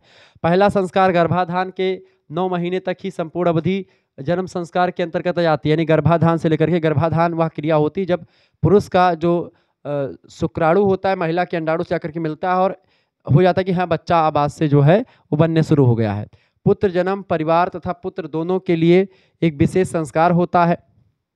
परिवार के लिए तो यह संस्कार उनके जन्म से पूर्व ही प्रारंभ हो जाता है। विभिन्न जातियों तथा प्रदेशों में पुत्र के गर्भ में आने से जन्म तक वैसे तो कई संस्कार होते, परंतु खड़ी बोली के क्षेत्र में जन्म से पूर्व अधिक संस्कार प्रचलित नहीं है। जैसे साध पूजना आदि 1-2 संस्कार ही आपको देखने को मिलते हैं खड़ी बोली वगैरह में, जो जन्म से पूर्व होने वाले संस्कारों के अंतर्गत आते हैं। जन्म के पश्चात तमाम सारे लौकिक संस्कार जैसे छठी, बरही, ठीक है, इसके अलावा दसूटन प्राचीन मतलब कि पौराहित नामकरण संस्कार ही होता है। इसी को दसूटन कहते हैं। नामकरण संस्कार हो गया, चूड़ाकरण हो गया, अन्नप्राशन हो गया, तमाम संस्कार किए जाते हैं। अब इसी संस्कार में आप देखें कर्णभेद संस्कार। कर्णभेद संस्कार जन्म के पश्चात के जो आयु के विशेष में मुहूर्त निकाल करके, यानी कुछ आयु विशेष में कान को छिदवाया जाता है तो वो कर्णभेद संस्कार होता है। कान को छिदवाने से जो अंडकोश होता है वो बढ़ता नहीं बच्चों का, इस वजह से कान को छिदवाया जाता था पहले। आजकल तो कोई नहीं छिदवा रहा है, राजा महाराजा पहले छिदवाया करते थे, मतलब सभी लोगों अधिकतर कान छिदवाया जाता था। शिक्षा आरंभ संस्कार, यह संस्कार बालक की शिक्षा आरंभ करते समय होता था। गणेश पूजा, गुरु पूजा आदि मुख्य था, जो लोक भाषा में पट्टी पूजना कहते हैं जिसको, वो होता है। यज्ञोपवीत संस्कार इसके बाद होता है। यज्ञोपवीत संस्कार को कहते हैं यज्ञोपवीत पहनना। कभी कभी विद्यारंभ के अवसर पर 12 वर्ष की अवस्था में स्वतंत्र रूप से या फिर विवाह से पहले जो है यज्ञोपवीत आज करवा दिया जाता है। विवाह से पहले जो है, विद्यारंभ के पहले नहीं, पहले वेदों को छूने के लिए यज्ञोपवीत पहनना जरूरी होता था। यानी जो व्यक्ति यज्ञोपवीत धारण करता था वही वेदों को छू सकता था, और जो व्यक्ति यज्ञोपवीत नहीं पहनता था वो वेदों को स्पर्श करने का अधिकारी नहीं होता था। ठीक है, ये सारी चीजें थी। अगला संस्कार विवाह। विवाह से पूर्व तथा बाद में होने वाले संस्कार कन्या पक्ष तथा वर पक्ष दोनों के द्वारा किए जाते हैं। इन संस्कारों में जो है प्रदेशीय भिन्नता के साथ साथ जातिगत भिन्नताएं भी पाई जाती है। अलग अलग जातियों में, अलग अलग प्रदेशों में अलग अलग तरीके से विवाह संपन्न करवाया जाता है। और उसके बाद में विवाह के बाद में अंत्येष्टि संस्कार आता है। अंत्येष्टि संस्कार बेसिकली जो होता है सबसे लास्ट, यानी जब व्यक्ति मर जाता है, तेरहवीं वगैरह जो होती है वो सब। इससे हमारा तात्पर्य केवल उसी गीत से है जो वृद्ध की मृत्यु के बाद स्त्रियों के द्वारा गाए जाते हैं। यह शोक गीत होता है, शोक गान होता है। इसमें स्त्रियां सर पटक पटक करके रोती हैं, और रोने में भी एक गायन छिपा होता है। उसमें एक ताल, एक लय के साथ गाती हैं स्त्रियां। जब कोई मर जाता है तब सर पटक पटक करके रोती हैं, वो भी एक गाने की भांति होता है, उसमें एक लय छंद होता है जब गाती हैं वो, ये चीज़ें। अगला प्रश्न, पुत्र जन्म से संबंधित किन तथ्यों को लोक साहित्य में सम्मिलित किया गया है? तो पुत्र जन्म, मनुष्य में संतान के प्रति आकर्षण स्वाभाविक है। यह मानव संरक्षण का शास्त्रीय प्रयोजन है। बालक के जन्म के पूर्व 2 संस्कार होते हैं, गर्भाधान संस्कार और पुंसवन संस्कार। 2 संस्कार होते हैं। गर्भाधान सबसे पहला संस्कार है। इसके द्वारा माता पिता अच्छी संतति प्राप्ति या उसके मतलब कि अच्छा संतान प्राप्त करने की कामना करते हैं। इस संस्कार के आरंभ में वैदिक मंत्रों के द्वारा ध्वनि करके देवताओं का आवाहन किया जाता है। उससे उनसे प्रार्थना की जाती है कि वे माता के गर्भ में योग्य संतान धारण करा दें। इस संस्कार से माता पिता के मनोविकारों की शुद्धि होती है। प्रधान रूप से यह इन्हीं दोनों के संस्कार होता है, इन्हीं दोनों का, पति और पत्नी के बीच, और उनके द्वारा माता के गर्भ में आने वाले शिशु का संस्कार भी होता था, पर यह अब प्रचलित नहीं है। अब जो एक प्रकार से अब ये गर्भाधान संस्कार कोई नहीं करवाता है। इसके पश्चात गर्भाधान के पश्चात में पुंसवन संस्कार होता था। इस संस्कार का उद्देश्य गर्भ के शिशुओं को पुत्र रूप देने का था। गर्भाधान के 2-3 महीने बाद यह संस्कार संपन्न होता था, जिसमें पुंसवन संस्कार होता था। पुंसवन संस्कार मतलब कि बच्चों या लड़कों की ज़्यादा एक प्रकार से बाहुलता के लिए होता था। तीसरा संस्कार है सीमांतोन्नयन संस्कार, जो पुंसवन संस्कार के बाद होता था, सीमांतोन्नयन। माँ और बालक की कुशलता के लिए किया जाता था कि बच्चा और बालक सही तरीके से दोनों रहें और प्रसव ठीक तरीके से हो जाए। माता पिता पुत्र पाने की अपना कामना प्रकट करते हैं। स्त्री को आभूषणों व वस्त्रों से सुसज्जित कर दिया जाता है। उसकी नारियल सुपारी आदि पंचमेयों से शुभ वस्तुओं से गोद भरी जाती है। इसको एक प्रकार से ये होता है आपका जो उसमें सुपारी नारियल और तमाम 5 मेवा वगैरह उसमें रख करके उसकी गोद भरी जाती है स्त्री की, वो होती है। तमाम आभूषण वगैरह भी रखे जाते हैं उसमें, तमाम वस्त्र रखे जाते हैं। तो जो एक प्रकार से जो गोद भराई जिसको आप कह सकते हैं कभी कभी, तो वही एक प्रकार से जो होता है वो जो है सीमांतोन्नयन संस्कार होता है। तो गर्भाधान संस्कार जब पहली बार, बेसिकली कहें तो पहली बार जब सेक्स किया जाता है, वो एक प्रकार से गर्भाधान संस्कार होता है। जब पुरुष का शुक्राणु जो है महिला के अंडाणु जाकर के मिलता है, उस दौरान देवताओं का आवाहन किया जाता है कि देवता लोग अच्छे एक प्रकार से पुत्र को यहाँ पर दे या अच्छी संतान हमको दे। फिर उसके बाद में जो आपका पुंसवन संस्कार होता है, इसका मतलब होता है कि बच्चा गर्भ में हो और वो लड़का पैदा हो, इस वजह से प्रार्थना की जाती है। और तीसरा लड़का और लड़की मतलब जो भी हो, माता यानी जच्चा और बच्चा सुरक्षित रहें, इसके लिए आपका संस्कार होता है, ये संस्कार सीमांतोन्नयन। ठीक है, तो ये होता है जन्म को लेकर के संस्कार। अगला प्रश्न, लोक साहित्य में पुत्र जन्म से संबंधित गीतों का किस प्रकार से अभिप्राय मिलते हैं, स्पष्ट करें। देखिए, पुत्र जन्म से संबंधित तमाम गीतों का अभिप्राय मिलता है जो इस प्रकार है। पहली बात, पुत्र जन्म की कामना और वंध्या स्त्री की मनोव्यथा, समाज में उसका उपेक्षित जीवन जिसकी चरम सीमा, जीवन का अंत तक कर देने का विचार, पत्नी का आगमन, ये सब पुत्र जो है जन्म से संबंधित जो है तमाम संस्कार होते हैं। दूसरी बात, पुत्र जन्म से पहले सुखद कल्पनाएं, ननंद भावजी का परस्पर होड़ बंद लेना, ये सब चलता है। पुत्र जन्म संबंधी गीतों में ननंद सास और दाई से बहू का विरोध होता है। नेक के संबंध में ननंद सास और दाई के द्वारा बहू का विरोध होता है, खूब चलता है, ये सब गांव वगैरह में चलता रहता है। पति को बुलवा करके प्रसव की पीड़ा को बांटने के लिए पत्नी की प्रार्थना करी जाती, ताकि जो है प्रसव जो होता है वो बहुत कष्टमय होता है। एक स्त्री को बहुत कष्ट होता है जब वो बच्चे को जन्म दे रही होती है, तो उस समय उसका जो पति है, उसका जो प्रेमी है, वो अगर उसके सामने होता है, वो जाता है तो वो दुख बांटने के लिए आता है कि मैं हूँ, आप टेंशन ना लीजिए, मैं आपके साथ हूँ। तो इसलिए एक प्रकार से वो जाता है। इसके अलावा पुत्र जन्म संबंधी गीतों में राम सीता लक्ष्मण दशरथ कौशल्या नंद यशोदा की प्रार्थना करी जाती है। पुत्री के जन्म पर उपेक्षा की भावना और जच्चा को कष्ट देना, जच्चा माने होता है जो माता होती है। अगर लड़की पैदा हुई तो लड़की पैदा होने पर जो है बहुत सारे लोग दुखी होते हैं, बहुत ज़्यादा कष्ट में हो जाते हैं। और जिस मतलब जो महिला है जिसने बच्ची को जन्म दिया है, उसको कष्ट भी पहुंचाते थे पहले लोग जब लड़की पैदा होती थी। लेकिन अब बिल्कुल ठीक है। अब लड़कियां जो हैं लड़कों के साथ कंधे से कंधा मिला करके आगे बढ़ रही हैं। कुल मर्यादा, स्वाभिमान और निष्ठा से संबंधित लोकगीत गाए जाते हैं इस समय। तो इन गीतों में पुत्र कामना की जाती है, पुत्र की अभिव्यक्ति देवी देवताओं से की जाती है। राम सूर्य गंगा देवी आदि इस मंत्र की मतलब इन लोगों से प्रार्थना करी जाती है इष्ट देवताओं की, ताकि जो है सही तरीके से जन्म हो जाए बच्चों का। अगला क्वेश्चन है, पुत्र जन्म से संबंधित विभिन्न संस्कार बताएं। देखिए, मुंडन संस्कार हो गया, ऐसे तमाम संस्कार हैं।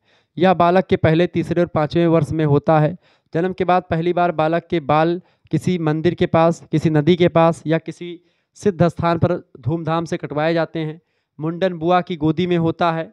मुंडन के समय लड़के की बुआ आटे की लोई लेकर के बैठ जाती हैं और जैसे झालर गिरती जाती है बाल की, वैसे वह उसको आटे में गूंथती जाती हैं। इसमें बालक के माता पिता रुपया या मोहर दे करके मतलब रुपया पैसा देते हैं बुआ जी को। यह नेक बुआ को ही मिलता है। बाल उतारने के लिए भिन्न भिन्न स्थानों की मनौती भी मानते हैं लोग। ठीक है, कि फलाने जगह पे हम जाएंगे, जैसे हमारे यहाँ पे अयोध्या में बहुत सारे लोग मुंडन करवाते हैं, कुछ लोग अपने कालिक थान पे करवाते हैं, तो ऐसे होता है। 2-3 स्थानों पर लोग मान देते हैं। उदाहरण के लिए शाकंभरी देवी के मंदिर पर, बाला सुंदरी, या फिर गढ़ की गंगा पर हरिद्वार में, या अयोध्या में अयोध्या हनुमानगढ़ी पर, भोपाल के निकट जो है सलकनपुर के देवी मंदिर पर, ऐसे तमाम मुंडन संस्कार होते हैं। या फिर जहाँ पर लोग नहीं जा पाते हैं तो अपने काली माता के स्थान पर करवा देते हैं, ठीक है, जो गांव में होती हैं ग्राम देवता के समक्ष। मुंडन के अवसर पर गाए जाने वाले गीत अवसर विशेष के होते हैं तथा कभी कभी पुत्र जन संबंधी भी इसको गाते रहते हैं। उसके बाद में अगला होता है कर्ण छेदन, जिसको आप कर्ण भेद कहते हैं। मुंडन के बाद कर्ण छेदन संस्कार होता है। लड़कियों के कान को साधारणतया छिद जाते हैं, कोई विशेष आयोजन नहीं किया जाता उसके लिए। पर लड़कों का तो कर्ण छेदन संस्कार जो होता है, कर्ण भेद, बहुत धूमधाम से मनाया जाता है। जनेऊ संस्कार, जनेऊ शब्द यज्ञोपवीत का अपभ्रंश है, यानी उसी का यज्ञोपवीत का एक प्रकार से बना हुआ शब्द है। जब बालक 12 साल का हो जाता है तो यज्ञोपवीत संस्कार होता है। यह विवाह के समान ही धूमधाम से मनाया जाता है। प्राचीन काल में इसके बाद से ही विद्यारंभ होता था। जब यज्ञोपवीत बच्चा धारण करता था तभी विद्या अध्ययन करने का अधिकारी होता था। पर यह अब प्रथा कुछ ब्राह्मण परिवारों में ही प्रचलित गई है। जनेऊ में 3 तार होते हैं जिनका आशय मानते हैं कि ये निम्न वस्तुओं के द्योतक होते हैं। सबसे पहली बात, एक तो पहला ब्रह्मचर्य आश्रम, एक तार जो जनेऊ का ब्रह्मचर्य आश्रम को दिखाता है, दूसरा गृहस्थ आश्रम को, तीसरा वानप्रस्थ आश्रम को। क्योंकि ब्रह्मचर्य आश्रम में बच्चा जब प्रवेश करता है उसी दौरान उसको जनेऊ पहनाई जाती है। दूसरा गृहस्थ और तीसरा वानप्रस्थ, ये 3 धागे होते हैं इसमें। कभी कोई 6 धागे को पहनता तो 6 धागों में 2-2 का जोड़ा बना करके पहना जाता है, ठीक है। तो इस तरीके से होता है। ऋषि ऋण, देव ऋण और पितु ऋण से मुक्त होने का संकल्प होता है यज्ञोपवीत। इसमें क्या था, यज्ञोपवीत धारण करते समय क्या होता है, 3 प्रकार के ऋण होते हैं जीवन में। कौन कौन से? एक तो पिता का ऋण होता है, ठीक है, जिसको पिता का करना क्या होता है, पिता को जब आप अग्नि देते हैं तो वो पिता ऋण से मुक्त होते हैं। दूसरी बात, ऋषियों के ऋण होते हैं, ऋषियों को जो दान पुण्य करते तो आप उससे मुक्ति पाते हैं। देव ऋण होता है, देवताओं की पूजा पाठ करते हैं। तो ये 3 ऋण जो है देने के लिए आपको यज्ञोपवीत धारण करना पड़ता है, ठीक है। तीसरी बात, ब्राह्मण, क्षत्रिय और वैश्य तीनों ही वर्णों के लोग यज्ञोपवीत के अधिकारी होते हैं। यह बात ध्यान रखेंगे। जनेऊ को बहुत पवित्र मानते हैं। लोक विश्वास है कि उसमें विष्णु जी का वास होता है यज्ञोपवीत में। इसी से शौच जाते समय दाहिने कान में लपेटने की प्रथा है। दाहिने कान में, जैसे मान लेते कोई को पेशाब करने जाना है जो जनेऊ पहने हैं। स्त्रियां जनेऊ नहीं पहनती थी, पुरुष ही पहनते थे। प्राय 1-2 स्त्रियों का वर्णन भी मिलता है, लेकिन हाँ पुरुष वर्ग ही पहनता है। तब जनेऊ जो है एक प्रकार से उसको कान पर लपेटा जाता 2-3 बार, ताकि जो है शौच के दौरान उस पर जो है कुछ मतलब तमाम प्रकार की चीज़ें, मल उस पर ना गिर जाए या फिर कैसे तमाम चीज़ें होती हैं। आधुनिक समाज में कुछ तो आर्थिक कठिनाइयों के कारण से और कुछ महत्व की कमी के कारण से उस संस्कार को अलग से पूर्ण महत्व ना देकर के केवल विवाह के समय ही, विवाह के 1 दिन पहले भत्तवान के दिन यज्ञोपवीत करवा देते हैं, ठीक है। आजकल सभी ऐसे करवा रहे हैं। अगला क्वेश्चन आ चुका है, अवधि लोकगीतियों या लोकोक्तियों का टिप्पणी कीजिए। देखिए लोकोक्तियाँ, अवधि की लोकोक्तियों को विदुषी लेखिका ने 9 वर्गों में विभक्त करके उनका परिचय प्रस्तुत किया है। पहला, प्रकृति संबंधी कुछ लोकोक्तियाँ हैं, कुछ कृषि से रिलेटेड है, कुछ नीतियों से संबंधित है, कुछ भाग्य से रिलेटेड है, कुछ जाति से, कुछ स्वास्थ्य संबंधी, कुछ घरेलू, कुछ खान पान से रिलेटेड, कुछ और अलग प्रकार की जो है लोकोक्तियाँ हैं जो समाज में प्रचलित है। पहली है प्रकृति संबंधी। जैसे कभी कभी वर्षा, वायु गति, ग्रहण के समय या उसके संबंध में जनजीवन का अनुभव व्यक्त करने वाली लोकोक्तियाँ होती हैं, जो यह बताती कौन से महीने में क्या करना है, क्या नहीं करना है, ग्रहण लगने पर क्या करना है, ऐसे तमाम प्रकार की चीजें, ठीक है।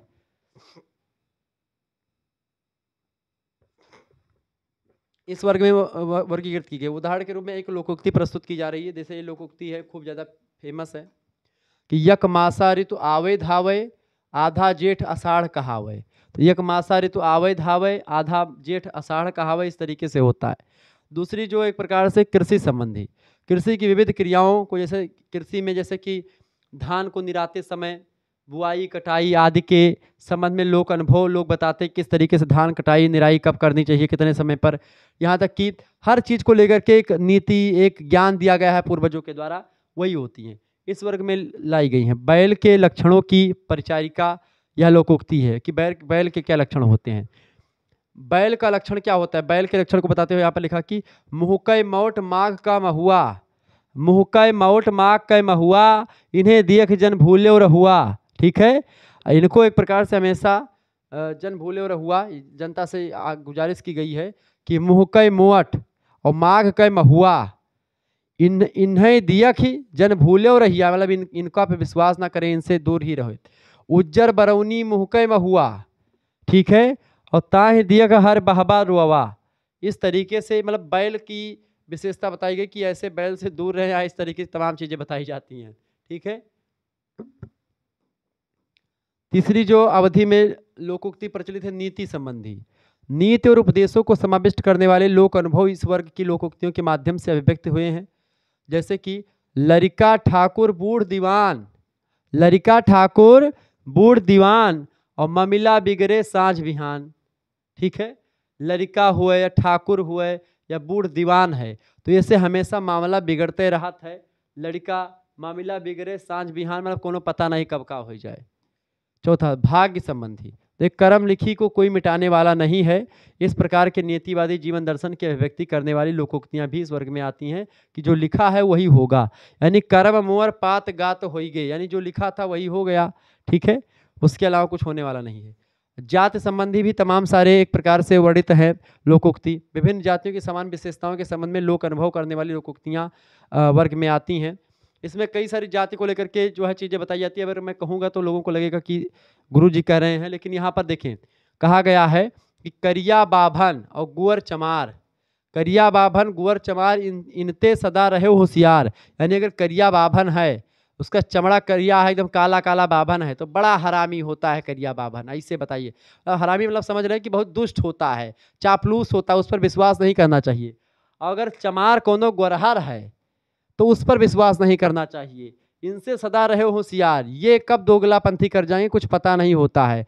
ऐसे बाभन बनिया बांस, बाभन नहीं, बाभन बरिया बांस, बरिया जो खाने वाली होती बरिया, बाभन बरिया, इसको दही बड़ा कहते हैं, बरिया को दही बड़ा कहा जाता है। तो बाभन बरिया बांस, देखिए तेरहू में बरिया खवाई जाती। ठीक है, और भाई भात महन खवाई जाती। और उसके अलावा बरिया जो होती है वो गौने में विवाह में भी खिलाई जाती दही बड़ा। कहने का मतलब ये है कि ये नीकों में और मतलब अच्छों में भी और बेकार में, यानी कि बुराइयों में, दोनों में आते हैं। ब्राह्मण उधर पिंड परवाते हैं, उधर तेरहवीं संस्कार करवाते हैं, अंत्येष्टि, उधर विवाह भी करवाते हैं, भागवत भी बाँचते हैं। तो ये अच्छा भी करते हैं, बुरा भी करते हैं। इसके अलावा बाँस, बाँस जो था टिट्ठी के लिए बाँस भी का प्रयोग होता है। इसके अलावा डोली के लिए भी बाँस का प्रयोग होता है। तो बाभन, बरिया और बाँस, ये एक प्रकार से। ऐसे ही खटिया में तनाव और नमक में गलाव, इसे गांव में कहा जाता है अवधि में खटियम गलाव, खटियम तनाव और नोनम गलाव। ये बतावत है कि मानसून आएगा, यानी मानसून आने से पहले आपकी खटिया की जो बाधी होती है वो एकदम टाइट टाइट हो जाती है। आप देखते हो खटिया एकदम टाइट टाइट हो जाती है। ठीक है, मानसून आने से पहले, अभी आएगा मानसून तब देखना। और नमक में गलाव, नमक आप डब्बा में बढ़िया टाटा नमक रखे हो, वो टाटा नमक तहार वह एक प्रकार से थोड़ा सा चिपचिपा टाइप का हो जाएगा। तो ये होता है बरसात या मौसम आने का वो। ठीक है, तो इस तरीके से इस तरीके की चीज़ें होने लगती हैं। छठी बात, स्वास्थ्य संबंधी। प्रकृति के समान नियमों का उल्लंघन करने पर अवस्था मतलब अस्वास्थ्य हो जाता है। इस संबंध में अनेक प्रकार के लोक अनुभव इस वर्ग के लोकोक्तियों में अभिव्यक्त किए गए हैं। जैसे मोटी मुखारी जे करे और दूध बियारी खाए। मोटी मुखारी जे करे, मोटी मुखारी माने होता है जैसे चबलुक ज़्यादा चलाए खाए। जैसे कहते हैं कि अब मैं और चीज़ बताई थी आपको, मोटी मुखारी मतलब कैसे, जब कूच के खाओ, खूब कूच के खाना खाओ, खूब दबाए के, मतलब कई बार एक एक भोजन को 32 बार चबाना चाहिए, ऐसे कहा जाता है। तो उस टाइप का मोटी मुखारी जे करे, यानी जो खूब चबा के भोजन करेगा। दूध बियारी खाए, बियारी दूध मतलब जो भैंस बच्चा देती है उसके बाद में जो खिचड़ी वाला दूध होता है उसको जो खाता है।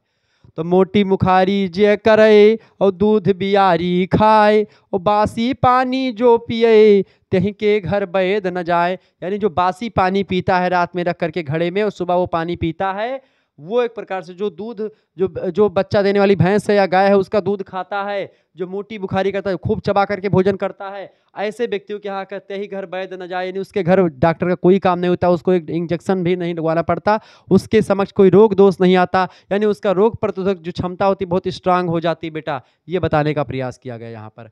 ऐसे ही आप देखते हैं कहा गया खाना खाने के बाद में अगर आपको पेट सही करना है तो करें। पेट में पाचन नहीं होता, पाचन तंत्र गड़बड़, तो आपको करना क्या है, एक इसके लिए भी है क्या कि 16 दाएं 32 बाएं, 16 दाएं 32 बाएं हल्का ताना परा उताना तब पचे अन्न के दाना। अन्न का दाना जो है वो कब पचता है? जब आप खाने के बाद में थोड़ा 10 कदम चल लें, उसके बाद में दाहिने दाहिने हाथ पे ऐसे दाहिने करवट लेट जाएं, 16 सांस लें, बड़ी लंबी लंबी सांसें 16 बार दाहिने करवट में लें। फिर उसके बाद में 32 बाएं, 16 दाएं 32 बाएं, 32 बार आप बाएं करवटे लेटें और 32 बार बाएं करवटे लेट करके, और फिर उसके बाद में 32 मतलब 32 बार नहीं, बाएं करवटे लेटे 16 बार, 16 सांस लेने के बाद में दाहिने करवट पे, फिर 32 सांस जो है बाएं करवट पे ले। फिर उसके बाद में फिर सीधे लेट जाएं एकदम से, हल्का ताना परा उताना, जब सीधे लेट जाएं एकदम से टांग हाथ फैला करके, फिर उसके बाद में थोड़ी देर लेटे रहे, फिर जा करके आपका अन्न का दाना जो होता है वो तब पाचन क्रिया उसकी शुरू होती है, पचता है वो, तब आपको गैस नहीं बनाएगा, आपको पाचन तंत्र की कोई बीमारी नहीं होगी। ठीक है, ये बात ध्यान रखेंगे। और ये मैं अनुभव करता हूँ, मैं खाने के बाद में ये क्रियाएं करता हूँ, ये वास्तव में बता रहा हूँ। ये मेरे पिताजी ने बताया था। मेरा पेट पहले बहुत खराब रहता था, जो खाता ज़्यादा खाना खा लो तो दिक्कत होती थी, लेकिन अब वो सारी चीज़ें बिल्कुल ठीक हैं। ठीक है, तो अब जो है ऐसे में आपको करना चाहिए। आगे और भी चीज़ें हैं। अवधि मुहावरों का वर्गीकरण कीजिए। देखिए, अवधि मुहावरों को डॉक्टर रोहतागी ने कई वर्गों में बांटा है। उदाहरण के जैसे संस्कार, अंधविश्वास, व्रत शकुन विषयक, ये सब। जैसे कि अंग अंग फरके लाग, यानी आंख फरकने का, हाथ फड़कने का अपना अपना महत्व होता है। दूध नहाओ पूतन फरो, दूध नहाओ पूतो फरो, मतलब कि जब कोई महिला प्रणाम करती तो दूधो नहाओ पूतो फरो ऐसे कहा जाता है, उसको आशीर्वाद देता है, यानी कि तुम्हारा सब कुछ अच्छा ही हो। पौराणिक जो एक प्रकार से मुहावरे हैं, उसमें पौराणिक भावनाओं से जो संबंधित हैं, जैसे कि पीसे का आकरा और गावे का सीता हरण। पीसे का एकरा और गावे का सीता हरण, मतलब कि ये जतसार संबंधित रिलेटेड है कि पीसे का एकरा, कि पीस तो पाती हूँ नहीं सही से, और उसके बाद मैं सीता हरण गावत हूँ। ठीक है, ऐसे तमाम चीज़ें होती हैं कि 70 मूस खाए बिलार बनी भक्तिन, इस तरीके से खूब गाया था। भाग्य संबंधी, जैसे कि कहूँ जात कर्मों साधे रहे, ठीक, इस तरीके तमाम। नीति संबंधी तमाम, जैसे कि बित्ता बित्ता नाऊ बार भिगोए बैठ, आँख के पानी मरीगा। ठीक है, इस तरीके से। जातिगत मुहावरे भी तमाम सारे, जैसे कि छत्रापन कियर ध्वजा पसराऊं, हम बामन बिस्सा 20 बिस्वा 20, छत्रापन केरी ध्वजा पसराऊं, हम बामन बिस्वा 20। इस तरीके तमाम है। राजनीतिक मुहावरे भी तमाम है। छक्के छुड़ाना हो गया, बीरबल की खिचड़ी हो गया। ठीक है, ये सब होता है कि भाई पकते नहीं बीरबल की खिचड़ी, तो सब मुहावरे हैं। ऐतिहासिक मुहावरे से अनाड़ी होना, अनाड़ी मतलब कि अनाड़ी समझ ही रहे हो, अफलातून होना। अफलातून जो है नाम है एक इतिहासकार का। ठीक है, सामाजिक सांस्कृतिक जीवन का विस्तृत परिवेश इस वर्ग के मुहावरों में एक प्रकार से आप देखते हैं देखने को मिलता है, और तमाम प्रकार के और मुहावरे अवधि में प्रचलित हैं। अवधि लोकगीतों का वर्गीकरण कीजिए। अवधि में तमाम लोकगीत है। सत्यव्रत अवस्थी जी ने अवधि लोकगीतों का परिचय बड़े अच्छे तरीके से किया है। ऋतु संबंधी गीत में जैसे कजरी, सावन, होली, बारहमासी, छमासा, चौमासा, ये सब आता है। दूसरा गीत है श्रम गीत, यानी जो काम करने वाले व्यक्ति हैं उसके लिए। जात सार, सोहनी, कोल्हू के गीत। कोल्हू जब गन्ना लोग पेरते थे, ठीक है, सरसों की घानी लगती थी, वो सब भी कोल्हू का गीत होता था।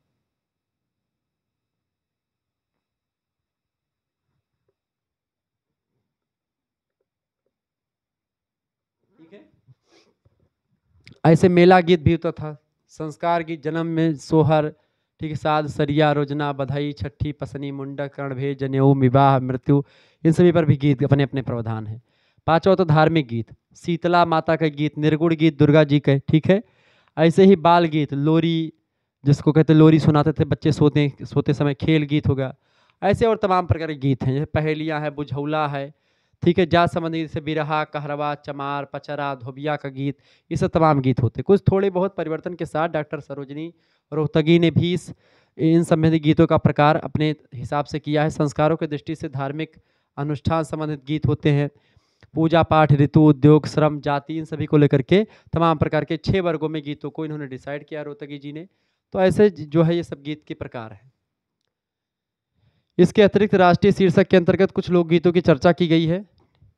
अवधि के ऋतु गीतों पर टिप्पणी की। ऋतुओं संबंधी जो गीत हैं अवधि में जो गाए जाते हैं उनके बारे में थोड़ा सा जान लें। देखिए, ऋतु संबंधी गीत अवधि जनपद में या अवध जनपद में ऋतु गीतों के अंतर्गत श्रावण मास की गीतों में कजरी और सावन नामक लोकगीत पाए जाते हैं। होरी या रेखता नामक लोकगीत होली के समय पे गाए जाते हैं। जड़ताल, छौताल, ये सब। इसी प्रकार बारहमासी, छमासा, चौमासा नामक लोकगीत ऋतु के संबंध में गाए जाते हैं। इन सभी प्रकार के गीतों का एक एक उदाहरण प्रस्तुत किया गया है। जैसे कजरी कैसे होता है, कजरी के बारे में देखिए, कजरी कैसे गाया जाता है। कजरी देखिए यहाँ पर, एक कजरी गावा जाता है भैया सावन महीना में, जब जो है झूला झूलते हुए लोग गाते हैं उस समय। कि क्या झूला झूलने में कैसे गाना गाया जाता है कि बन में बाज रही बांसुरिया, छूट गयो शंकर जी का ध्यान, बन में बाज रही बांसुरिया, छूट गयो शंकर जी का ध्यान, काहू खाए शिव शंकर बाबा, काहू खाए शिव शंकर बाबा, ओ काहू का भगवान, बन में बाज रही बांसुरिया, छूट गयो शंकर जी का ध्यान, काहू खाए शिव शंकर बाबा, काहू खाए शिव शंकर बाबा, काहू का भगवान, बन में बाज रही बांसुरिया। कि भांग धतूरा शंकर खावे, और लड्डुअन भोग लगे भगवान, बन में बाज रही बांसुरिया।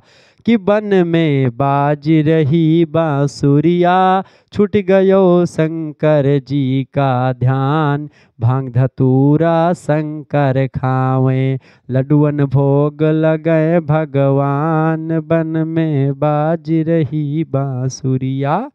इस तरीके से कजरी का गीत गाया जाता है। ठीक है, कजरी का गीत भी ऐसे तमाम गीत है कजरी को लेकर के और सारे, लेकिन एक उदाहरण के माध्यम से हमने आपको समझाया।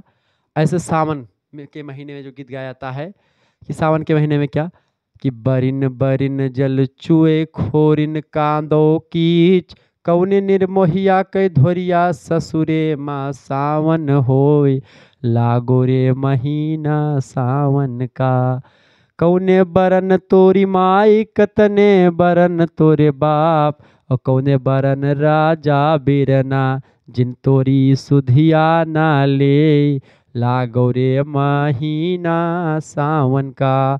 इस तरीके से इसको गाया जाता है, मतलब कि अलग टाइप का भी गा सकते हैं, जिस तरीके से हो सकता है। उतना ज़्यादा मुझे गाना वाना आता नहीं है, लेकिन इस तरीके से इसको गा करके आप लोग बजाते हैं। इसके अलावा होरी रखता जिसको कहते हैं कि गोरी लाल ही लाल दिखावे, ललन ललचावे, अधर लाल पै पान लाल है, अधर लाल पै पान लाल है, लाल ही मांग भरावे, गोरी लाल ही लाल दिखावे, और कैसे ललन ललचावे।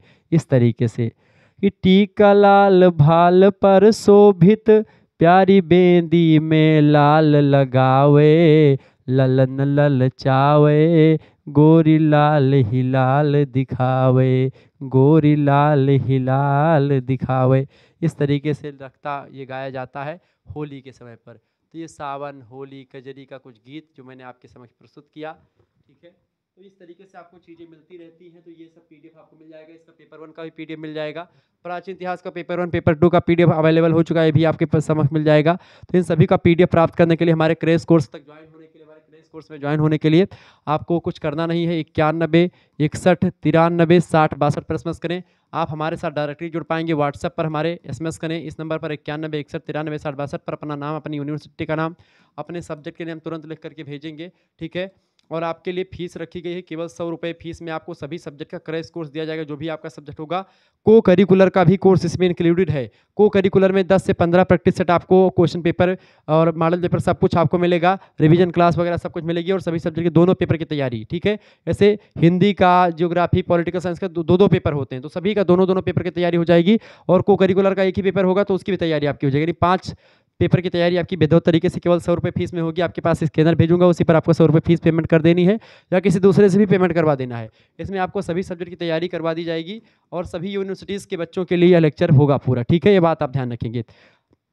आप किसी भी यूनिवर्सिटी के किसी भी कॉलेज में पढ़ रहे हैं, सभी के लिए लेक्चर है, और सभी के लिए क्रैश कोर्स की व्यवस्था है। सभी का पीडीएफ मिलेगा, सभी के वीडियो लेक्चर्स मिलेंगे, लाइव क्लास होगी, व्हाट्सएप ग्रुप से आपको जोड़ा जाएगा, पूरी विधिवत जानकारी आपको यहाँ पर मिलती रहेगी। मिलेंगे फिर हम नेक्स्ट वीडियो में, तब तक के लिए जय हिंद जय भारत। आप सभी का बहुत बहुत धन्यवाद हमारे जुड़ने के लिए। तो अभी जुड़े और हमारे तमाम पीडीएफ को प्राप्त करें, हमारे सब कुछ आप प्राप्त कर पाएंगे। अगर आप हमारे साथ जुड़ेंगे तो आपका ही फायदा होगा। इसमें आपको live class, video lectures, model papers, revision class, महामैराथन क्लास, महासंग्राम रिवीजन क्लास, इन सभी की क्लास की वीडियोस, साथ में पीडीएफ और एक क्रैश कोर्स है जो कि कम समय में परीक्षाओं की तैयारी के लिए बेहतर अंदाज में आपको मिलता रहता है। तो आप बहुत ही बेहतर अंदाज में जान पाएंगे। तो आप हमारे इस नंबर पर 9161936062 पर व्हाट्सएप पर एसएमएस कीजिएगा, अपना नाम, यूनिवर्सिटी का नाम, सब्जेक्ट के नेम, और उस हिसाब से आपके पास सभी सब्जेक्ट की जो नोट्स होंगे, जो एग्जाम पॉइंट ऑफ व्यू से नोट्स होंगे इंपॉर्टेंट, वो भेजे जाएंगे। वैसे बेमतलब के नोट्स आपके पास नहीं भेजे जाएंगे। आपके पास जो एग्जाम पॉइंट ऑफ व्यू से होंगे, प्रीवियस क्वेश्चन पेपर वगैरह, ये सब भी भेजे जाएंगे। तो आपकी बेहतर तैयारी हो जाएगी। ठीक है, मिलेंगे फिर नेक्स्ट वीडियो। तब तक के लिए जय हिंद, जय भारत, धन्यवाद। वीडियो को लाइक करें, चैनल को सब्सक्राइब करें।